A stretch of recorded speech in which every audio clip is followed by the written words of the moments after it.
Test series में अगर कोई सवाल ना बने तो इससे घबराने की ज़रूरत नहीं है। सवाल नहीं बना, कोई दिक्कत नहीं है।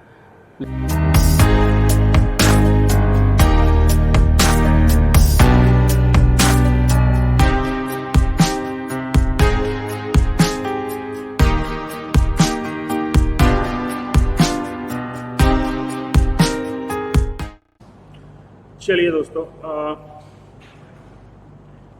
तो लास्ट क्लास में हमने एक प्रॉब्लम डिस्कस करी थी और इस प्रॉब्लम में हमने फाइंड आउट किया था क्रिटिकल पाथ।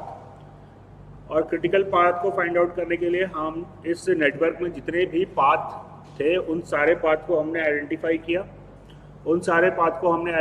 किया और वो पाथ जिसका लेंथ सबसे ज़्यादा था that becomes the critical path. और जब मैं क्रिटिकल पाथ मैंने ऑब्टेन किया था तो मेरे को क्रिटिकल एक्टिविटीज़ जो थी वो भी आइडेंटिफाई हो गई थी कि कौन सी एक्टिविटी को मैं डिले नहीं कर सकता, राइट। अब आज की क्लास में we will find the float यानी कि वो एक्टिविटी जो क्रिटिकल नहीं है उसे हम डिले कर सकते हैं। तो उन एक्टिविटीज़ को हम कितना डिले कर सकते हैं that we are going to discuss in today's class. तो यही क्वेश्चन को हम इसी क्वेश्चन को जो हमने कल किया था, let me solve the same question. तो ये जो नेटवर्क है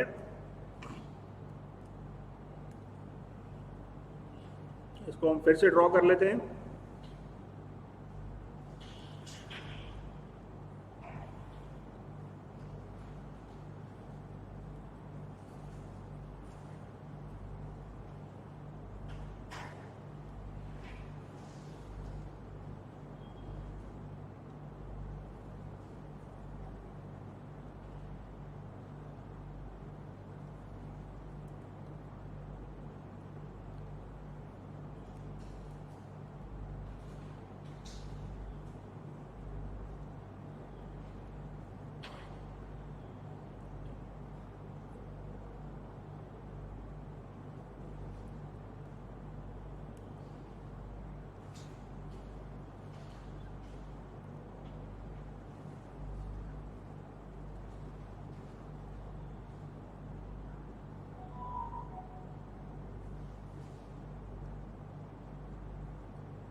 फोर फाइव सिक्स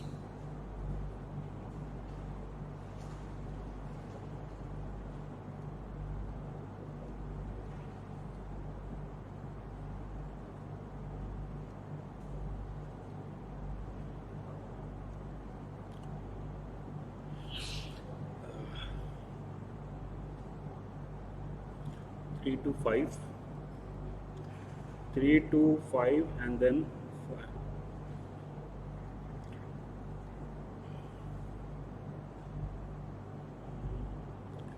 ए बी सी का ड्यूरेशन था 8, 10 और 8, 10,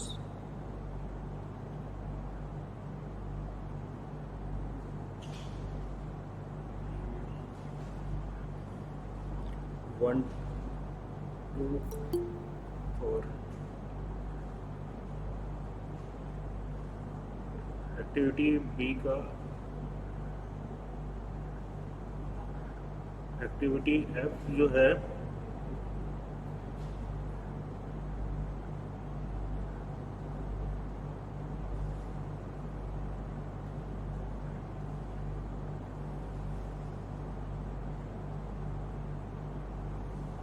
दस 8, ठीक है। देन डी का है ड्यूरेशन 10,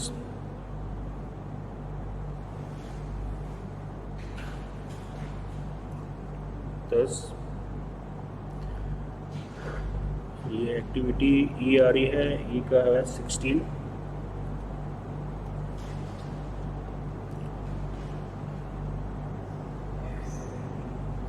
तो एफ कौन सा है भाई को मेरे को मालूम नहीं है ना, एफ कौन सा है वो देखना पड़ेगा ना। एफ 4 to 5 कितना है, 17, ठीक है। 5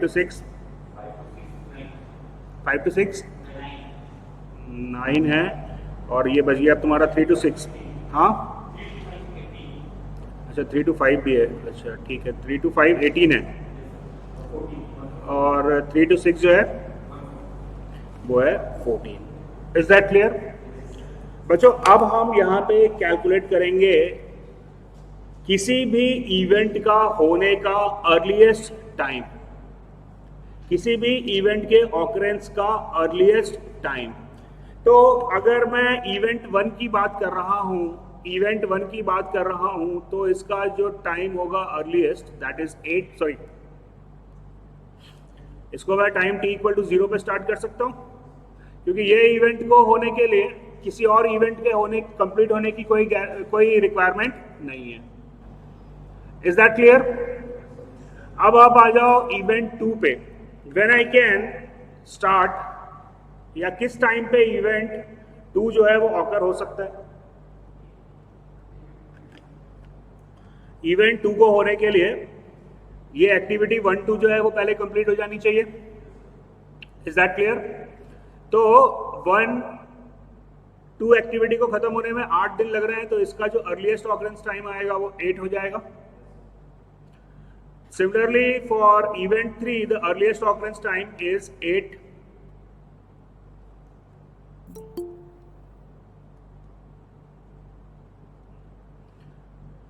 चलिए, what is the earliest occurrence time for 4?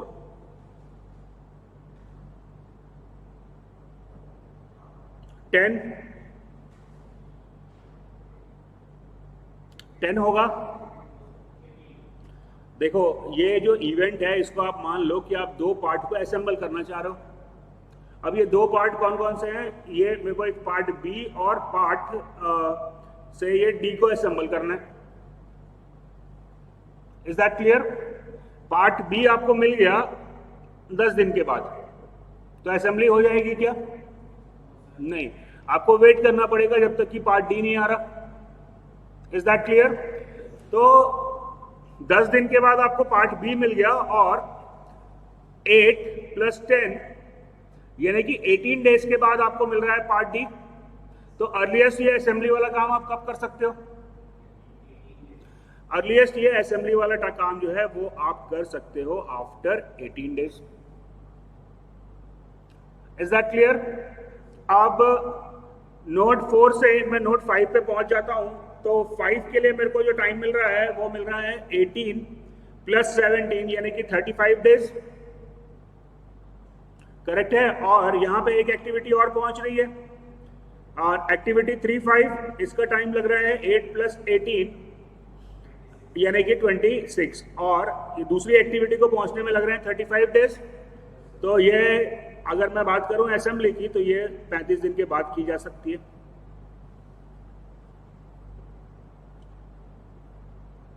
बच्चों क्लियर है ये? चलिए अब आगे आखिरी नोट मेरा 6। तो 6 पे 3 एक्टिविटी आ रही है, 3 एक्टिविटी आ रही है। एक्टिविटी 3-6 जो है वो 8 + 14 यानी कि 22वें दिन पहुंच जाएगी। एक्टिविटी 5-6 मेरे को पहुंच जाएगी 35 + 9 44 डेज में, और एक्टिविटी 2-6 मेरे पास पहुंच जाएगी 8 + 16 यानी कि 24 डेज में। Is that clear? तो अल्टीमेटली ये जो इवेंट है ये तभी ऑकर होगा जब तीनों एक्टिविटी कंप्लीट हो जाएंगी, और ये टाइम लगेगा मेरे को 44। Is that clear? तो बच्चों मैं अपने क्लोजिंग सेरेमनी यानी कि एंड ऑफ प्रोजेक्ट पे नोट 6 पे अर्लीस्ट कितने टाइम में पहुंच सकता हूं?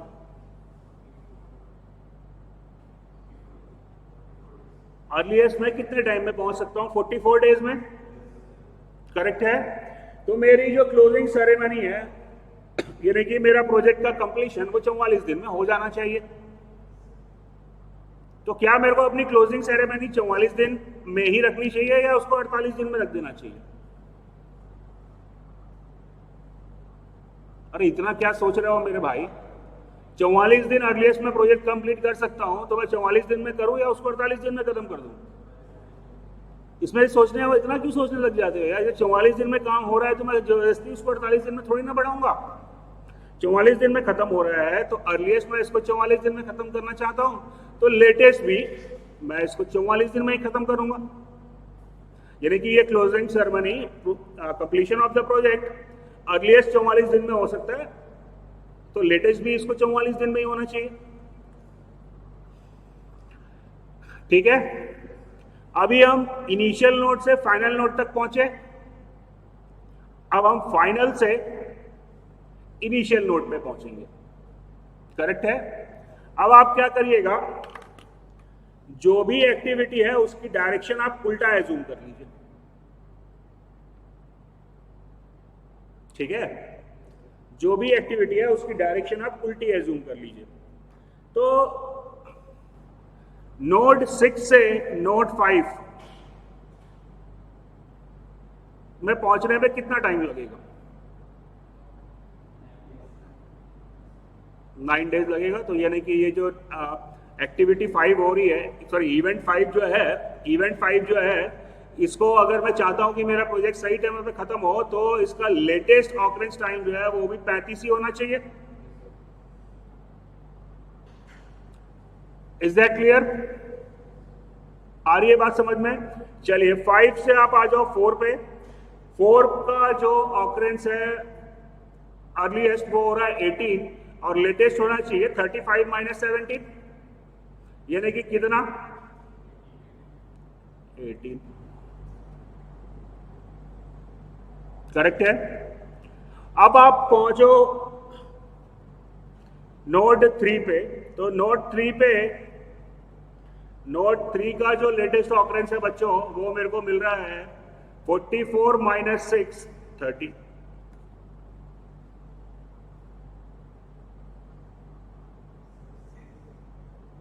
हाँ जी, नोड 3 की बात कर रहा हूं। हाँ, तो 44 माइनस 14 वही तो क्यों 30? 44 माइनस 14 ये आया 13। करेक्ट है? अब ये नोड 3 पे एक और एक्टिविटी आ रही है 5 से। क्लियर है? अगर मैं 5 से इसका लेटेस्ट ऑकरेंस निकालता हूं तो मेरे को मिलता है 35 माइनस 18 यानी कि 17।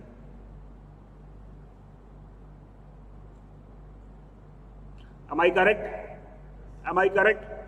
तो भैया दो अलग अलग वैल्यू मिल रही है। अगर मैं इसको 6 से इसका ऑकरेंस कैलकुलेट कर रहा हूं तो मेरे को 30 मिल रहा है, और यदि मैं इसके ऑकरेंस को 5 से कैलकुलेट कर रहा हूं तो मेरे को 17 मिल रहा है।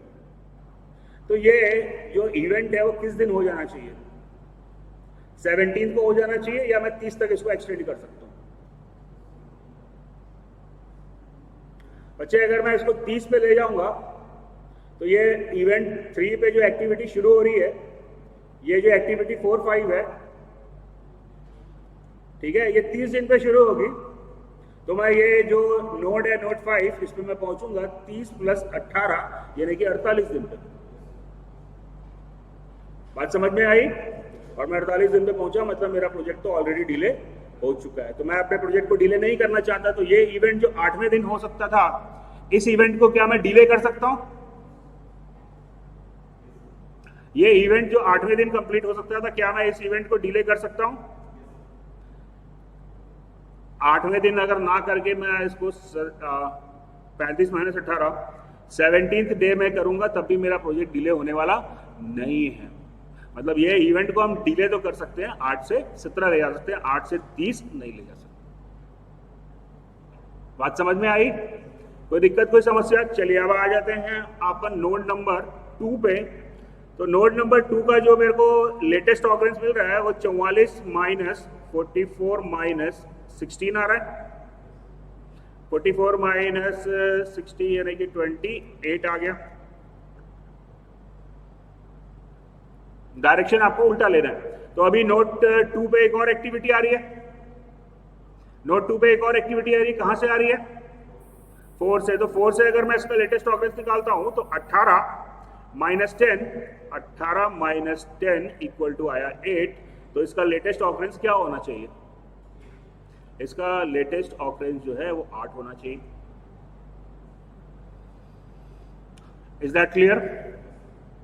और ऑब्वियसली अगर मैं इनिशियल नोट पे आ जाता हूँ तो आप निकाल लो, कैलकुलेट करके भी निकाल सकते हो, but that is not required, क्योंकि अगर मैं इनिशियल इवेंट को डिले कर दूंगा तो ऑब्वियसली मेरा प्रोजेक्ट तो डिले हो ही जाएगा, तो ये इसमें अपन डिले नहीं कर सकते हैं। तो इसका इनिशियल और फाइनल ऑकरेंस, सॉरी इनिशियल, अरे यार क्या बोलता हूँ, इसका अर्लीस्ट और लेटेस्ट ऑकरेंस टाइम जो है वो सेम होना चाहिए। Is that clear? Is that clear? चलिए अब ये दो चीजें मेरे को कैलकुलेट करनी है, दो चीजें मेरे को कैलकुलेट करनी है यहां पे। एक दो चीजें, अच्छा क्रिटिकल पाथ निकालना है तो वो इवेंट्स जहां पे अर्लीस्ट ऑकरेंस टाइम और लेटेस्ट ऑकरेंस टाइम सेम होगा वो क्रिटिकल पाथ पे आएंगे। तो क्रिटिकल पाथ देखो यहाँ पे 0 0 आ रहा है, तो एक नोड मेरे को मिल गया 1, उसके बाद यहाँ पे 8 8 आ रहा है तो मतलब मिल गया 2, अब उसके बाद 3 में आ रहा है 8 17, वेरिएशन है तो 3 नहीं आएगा। 4 पे जो है वो 18 18 आ रहा है तो ये आ गया 4, इसके बाद 5 पे 35 35 आ रहा है तो आ गया 5 और फिर 6।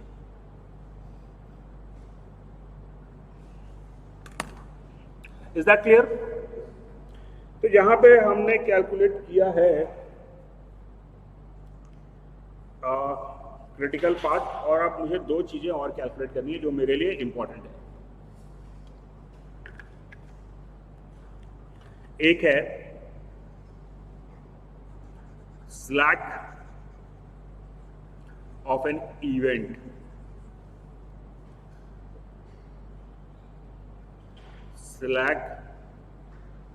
स्लैक जो है वो हम इवेंट के लिए कैलकुलेट करते हैं।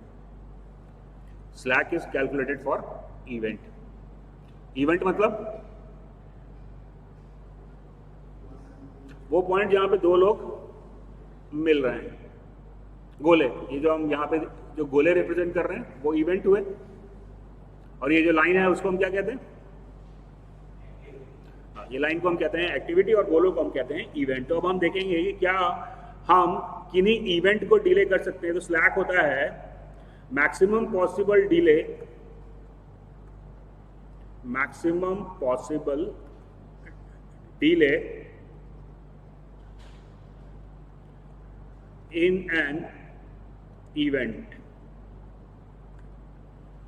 in an event without causing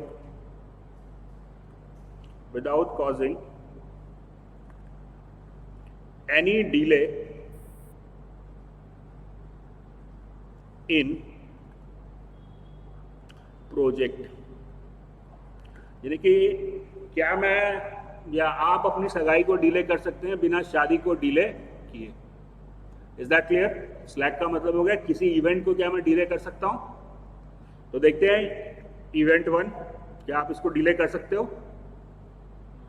क्या आप इसको डिले कर सकते हो? इवेंट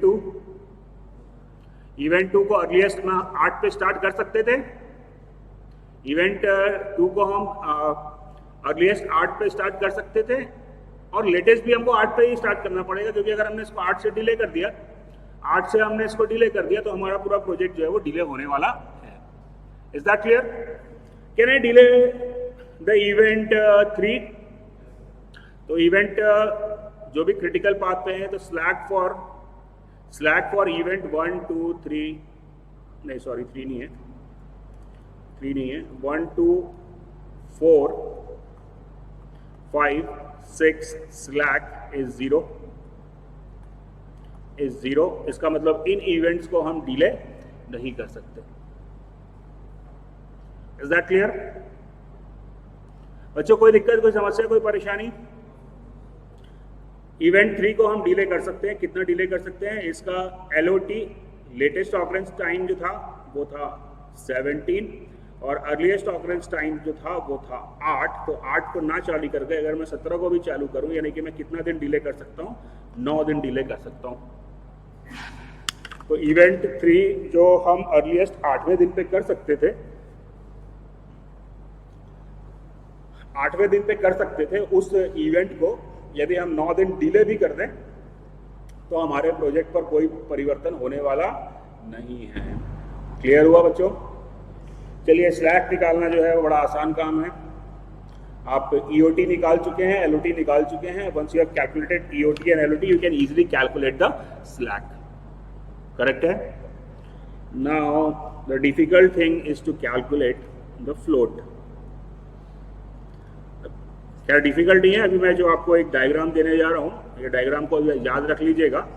तो आपके लिए फ्लोट निकालना भी कोई मुश्किल काम नहीं है। फ्लोट निकालना भी कोई मुश्किल काम नहीं है, लेकिन डायग्राम अगर याद नहीं रखेंगे, फॉर्मूला याद करने जाएंगे तो आप मान के चलिए आप नहीं निकाल पाएंगे, कंफ्यूज होंगे। तो बस एक छोटा सा डायग्राम याद रखिएगा। डायग्राम याद रखिएगा, इस डायग्राम से आप किसी भी एक्टिविटी का फ्लोट निकाल सकते हैं।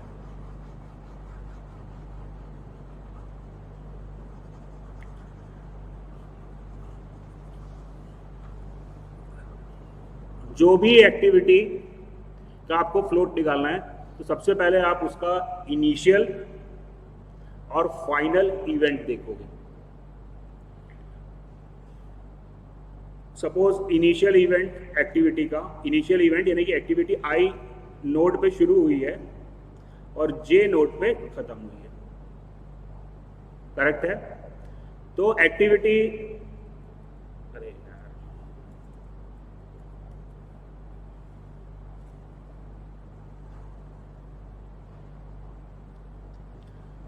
कोई एक्टिविटी I नोड पे स्टार्ट हो रही है और J नोड पे एंड हो रही है। राइट? तो सबसे पहले I के लिए आप लिख लीजिए उसका अर्लीस्ट ऑकरेंस टाइम E और L। राइट? सिमिलरली आप जो उसका एंडिंग इवेंट है उसके लिए भी लिख लीजिए E और L।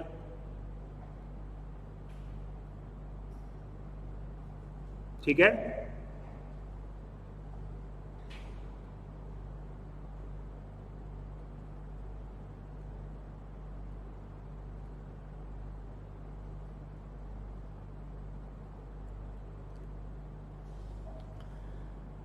अब आप E से लाइन खींचिए और L तक आइए।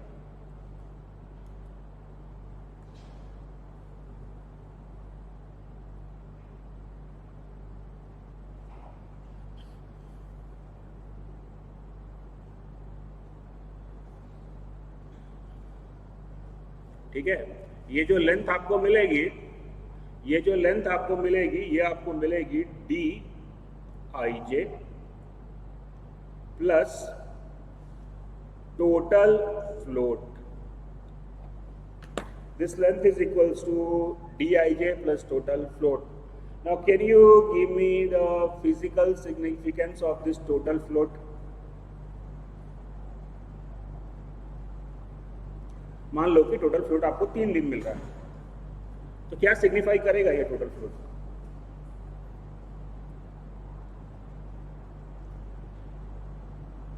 मेरे भाई, ये सिग्निफाई करेगा कि ये जो मैं एक्टिविटी IJ की बात कर रहा हूँ, ये जो मैं एक्टिविटी IJ की बात कर रहा हूँ, इसको अर्लीस्ट मैं E को चालू कर सकता था। करेक्ट है?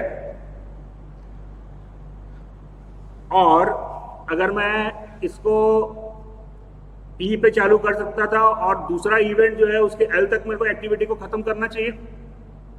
मान लो ये E से L तक का डिस्टेंस आ रहा है, E से L तक का डिस्टेंस आ रहा है 12 डेज, और जो एक्टिविटी का ड्यूरेशन है DIJ दैट इज 3 डेज। यहां से यहां तक का डिस्टेंस जो आया वो 12 आया। करेक्ट है? अब ड्यूरेशन ऑफ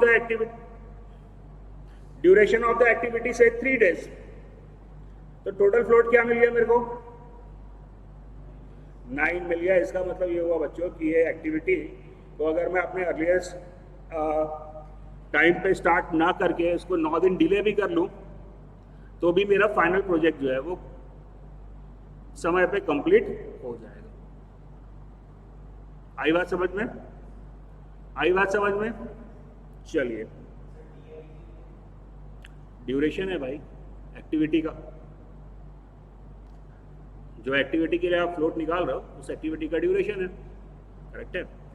क्योंकि चलिए, अब इसके बाद मैं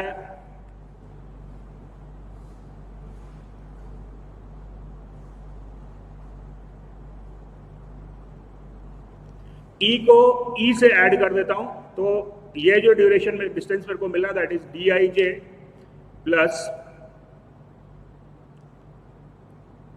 free float. Now from the diagram itself, its physical significance is clear.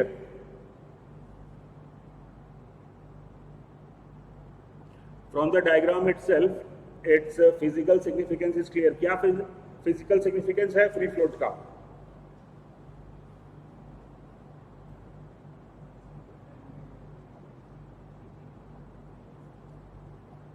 क्या अंतर आपको दिख रहा है टोटल फ्लोट में और फ्री फ्लोट में?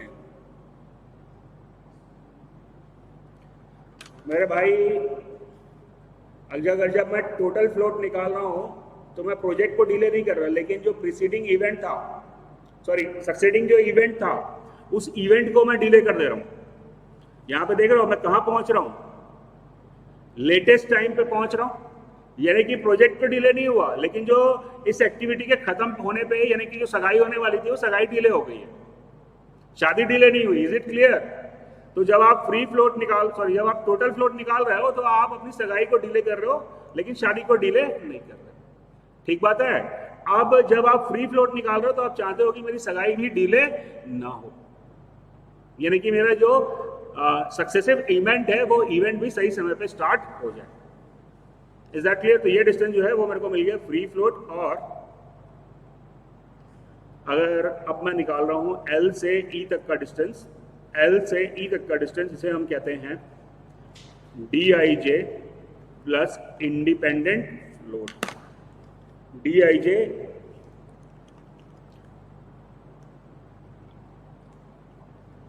अच्छा, ये इंडिपेंडेंट फ्लोट जो है वो आपको नेगेटिव में भी मिल सकता है, घबराने की आवश्यकता नहीं है. अब इंडिपेंडेंट फ्लोट में निकाल रहा हूं तो मैं ये चाह रहा हूं कि अगर मैं लेट स्टार्ट करूं, लेट स्टार्ट करने के बाद भी क्या मैं बिना अपने सक्सेसिव इवेंट को डिले किए अपने काम को कंप्लीट कर सकता हूं क्या? तो most of the time you will get कि इंडिपेंडेंट फ्लोट जो है वो नेगेटिव आएगा. नेगेटिव आएगा इसका मतलब कि अगर आप लेट स्टार्ट करते हो तो इतने दिन आपका इवेंट जो है वो डिले होने जा रहा है. Is that clear? तो अभी बड़ी आसानी से अगर आप ये डायग्राम याद रखते हो तो किसी भी एक्टिविटी के लिए आप निकाल सकते हो. और फॉर ऑल क्रिटिकल एक्टिविटीज, अगर क्रिटिकल एक्टिविटीज है तो कुछ करने की जरूरत नहीं है. Critical activities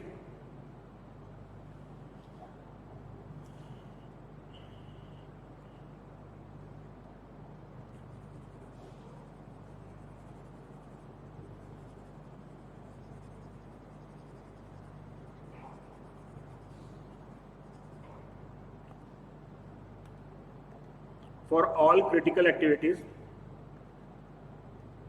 for all critical activities सारे फ्लोट क्या मिलने चाहिए? For all critical activities, all the floats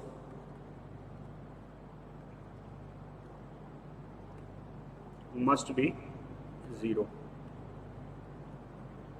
तो क्रिटिकल एक्टिविटी है तो उसके लिए आपको फ्लोट निकालने की जरूरत नहीं है, आप डायरेक्टली उसको 0 कर दीजिए. क्यों? क्योंकि क्रिटिकल एक्टिविटी है तो वो जिस इवेंट से शुरू होगी और जिस इवेंट पे एंड होगी वो दोनों इवेंट के लिए स्लैक 0 होगा. यानी कि E और L इनिशियल इवेंट और E और L फाइनल इवेंट के लिए सेम होगा. Is that clear? तो जितनी भी क्रिटिकल एक्टिविटी है उन सब के लिए आपको सारे ही फ्लोट जो है वो 0 मिलने जा रहे हैं, तो उसके लिए अपने को परेशान होने की जरूरत नहीं है. अब जो कोई नॉन क्रिटिकल एक्टिविटी है, क्रिटिकल के लिए आप निकाल के देख लीजिएगा.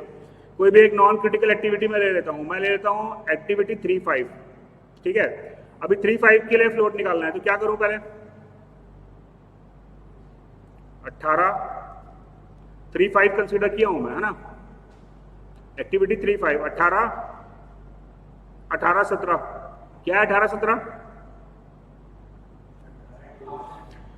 जिस इवेंट से शुरू हो रहा है उसका E और L है. करेक्ट है. आगे क्या करें अब? अरे भैया आप लिखो 35. एक्टिविटी 3-5 3 से शुरू हो रही है, 5 पे एंड हो रही है. करेक्ट है. तो 3 के लिए अपन E और L लिख लिए और अब 5 के लिए लिख लेते हैं 35 817 तो लिखा हूं। चलो तो यहाँ पे 817 मेरे को मिल गया 3 के लिए ई और एल, और 35 जो आ गया वो अपने को मिल गया किसके लिए 5 के लिए। अब मेरे को मान लो इसका टोटल फ्लोट निकालना है, तो कहाँ से कहाँ जाऊंगा 8 से पहले वाले 35 की पीछे वाले, आगे वाले 35 की पीछे वाले 35 पे, पीछे वाले 35 पे। अब एक्टिविटी का ड्यूरेशन कितना है 18 प्लस ये मेरे को मिल जाएगा टोटल फ्लोट, तो ये आपका हो गया 35 माइनस 8 27 माइनस 18, यानी कि टोटल फ्लोट कितना आ गया अपने पास में 9 डेज।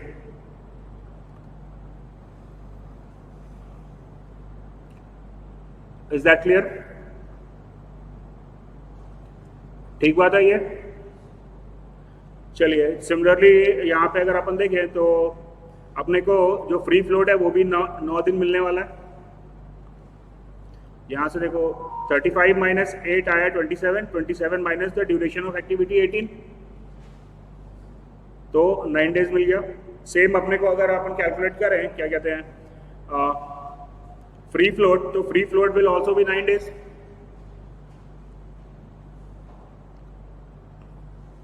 Is that clear? चलिए and independent float would be 18 plus independent float, तो 17 माइनस 18 हो गया 18 माइनस 18, तो इंडिपेंडेंट फ्लोट जो है वो इस एक्टिविटी का 0 आ गया। बच्चों को दिक्कत, कोई समस्या, कोई परेशानी? क्लियर है ये? क्या एक बार बता दूं? हाँ डायग्राम देखना भाई, डायग्राम दिख रहा है ना, डायग्राम देख, चल इसका निकाल के बता, खुद निकाल के बता मेरे को। 2-6 का एक्टिविटी 2-6 के लिए सारे फ्लोट कैलकुलेट करो।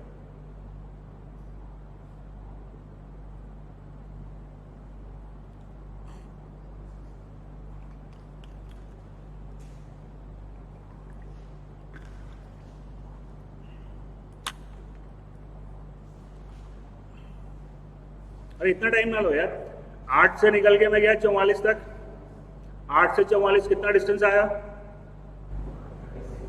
36। इसमें एक्टिविटी का ड्यूरेशन कितना है 16, तो फ्लोट कितना आ गया यहाँ पे independent float, free float, total float सारे इक्वल आएंगे, क्योंकि यहाँ पे दोनों के लिए दोनों के लिए EL सेम है, तो टोटल फ्लोट, इंडिपेंडेंट फ्लोट और फ्री फ्लोट यहाँ पे तीनों अपने को सेम ही मिलने वाला है।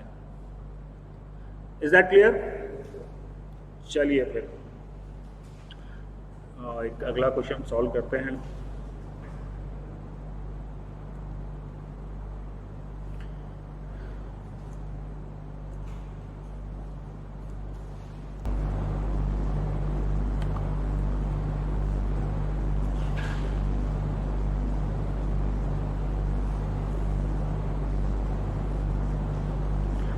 चलिए calculate the slack and floats of all the activities. Independent float में भी नेगेटिव, तो उसमें घबराने की जरूरत नहीं है, करेक्ट है।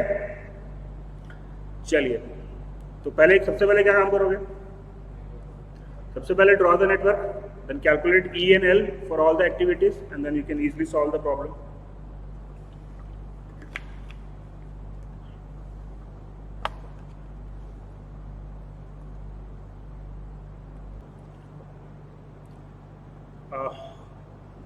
होपफुली आप लोगों ने सॉल्व कर लिया होगा, हो गया सॉल्व, सबका आ गया आंसर। चलिए जी, क्या ड्यूरेशन ऑफ द एक्टिविटी,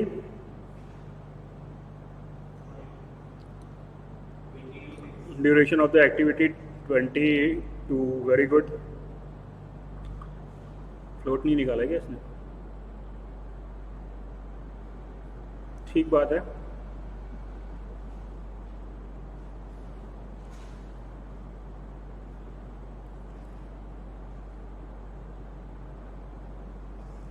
और क्रिटिकल एक्टिविटीज कौन कौन सी आ रही है? एक मिनट रुक जाओ, पहले मेरे को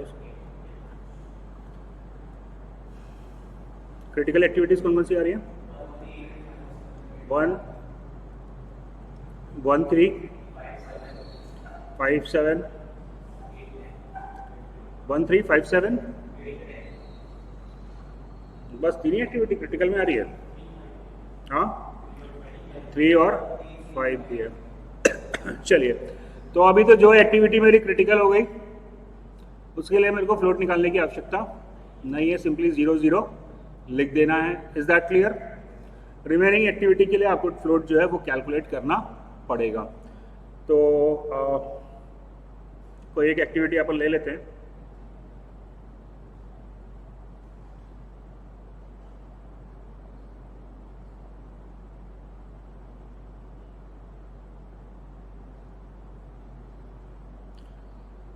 चलिए, एक्टिविटी 1 2 के लिए टोटल फ्लोट कितना आ रहा है? 5, वेरी गुड।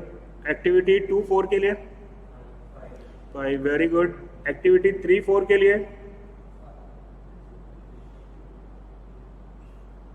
3 4 के लिए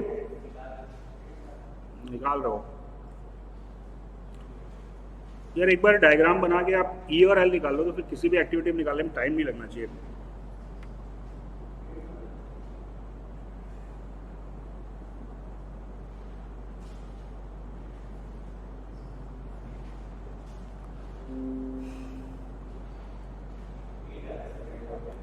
वेरी गुड।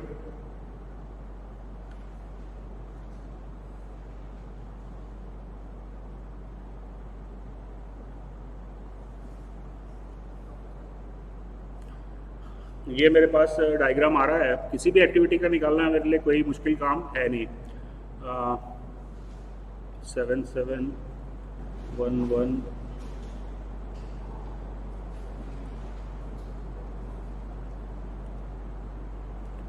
1 1 9 4। हाँ चलो, एक्टिविटी 2 4 निकाल लिए। एक्टिविटी 2 4 निकाल लेते हैं अपन। एक्टिविटी 2 4 में मेरे को कैलकुलेट करना है टोटल फ्लोट। तो टोटल फ्लोट कितना हो गया? 4 -10 सॉरी 10 - 4 यानी कि 6, और 6 में से गया 1, तो टोटल फ्लोट आ गया मेरे पास में 5। करेक्ट है। अब मेरे को निकालना है फ्री फ्लोट। तो फ्री फ्लोट में कहाँ से कहाँ जाएंगे अपन? 4 से 5, 4 से 5 डिस्टेंस आया 1। Is that clear? और ड्यूरेशन ऑफ एक्टिविटी जो है वो भी 1 है, तो फ्री फ्लोट मेरे को मिल गया 0। और इंडिपेंडेंट फ्लोट 5 - 9 - 4 -1, तो -5।